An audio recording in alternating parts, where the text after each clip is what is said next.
Hi నమస్తే అండి, నా పేరు Uma. Welcome back to dream kitchen. ఈరోజు మన డ్రీమ్ కిచెన్ లో ఆనాటి కమ్మటి రెసిపీ అయిన కొబ్బరికాయ పులిహార పోపుని ఎలా ప్రిపేర్ చేసుకోవాలో మీతో షేర్ చేసుకుంటాను. ఈ రెసిపీని మీరు ఎప్పుడైనా కూరగాయలు లేనప్పుడు కానీ లంచ్ బాక్స్ లోకైనా సరే మనం చాలా క్విక్ గా ప్రిపేర్ చేసేసుకోవచ్చు. ఈ కొబ్బరికాయ పులిహార పోపుని మీరు వేడివేడి అన్నంలో కనుక సర్వ్ చేశారంటే చాలా కమ్మగా ఉంటుందండి. పిల్లల నుంచి పెద్దల వరకు చాలా ఇష్టంగా తింటారు. ఈ రెసిపీని మీరు తప్పకుండా ట్రై చేసి మీకు ఎలా కుదిరిందో కామెంట్ రూపంలో తెలియచేయడం మాత్రం మర్చిపోవద్దు.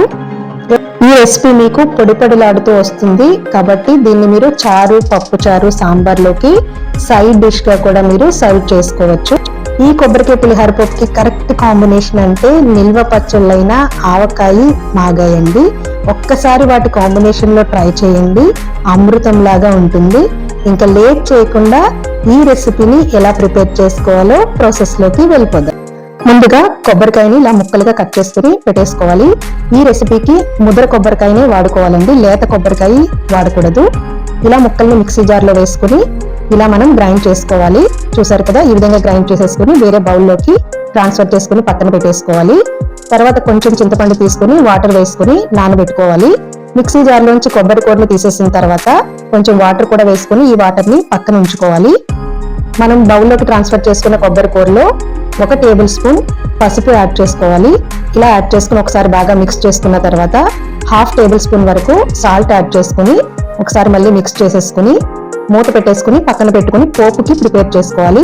పోపు కోసం స్టవ్ వెలిగించుకుని పాన్ పెట్టుకుని ఆయిల్ వేసుకోవాలి. ఆయిల్ హీట్ ఎక్కిన తర్వాత 2 టేబుల్ స్పూన్స్ శనగపప్పు, 1.5 టేబుల్ స్పూన్ మినపప్పు, 1/2 టేబుల్ స్పూన్ ఆవాలు, 1/2 టేబుల్ స్పూన్ జీలకర్ర వేసుకుని కొంచెం ఫ్రై చేసుకున్న తర్వాత కొంచెం కరివేపాకు యాడ్ చేసుకుని ఫ్రై అయిన తర్వాత 2 పచ్చిమిర్చిని ఇలా కట్ చేసుకుని వేసుకోవాలి.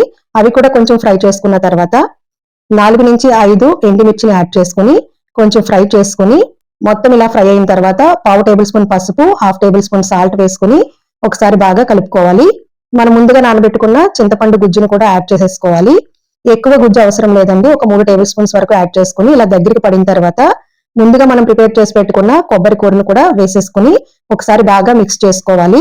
చూసారు కదా, ఈ విధంగా మొత్తం మిక్స్ చేసేసుకుని మనం మిక్సీ జార్ లో ఉంచిన వాటర్ ని కూడా యాడ్ చేసేసుకోవాలి. ఎక్కువ వాటర్ వేయకూడదండి, ఒక 3 టేబుల్ స్పూన్స్ వరకు వేసుకుని ఒకసారి బాగా మిక్స్ చేసుకుని మూత పెట్టేసుకుని 2 మినిట్స్ మగ్గించుకోవాలి.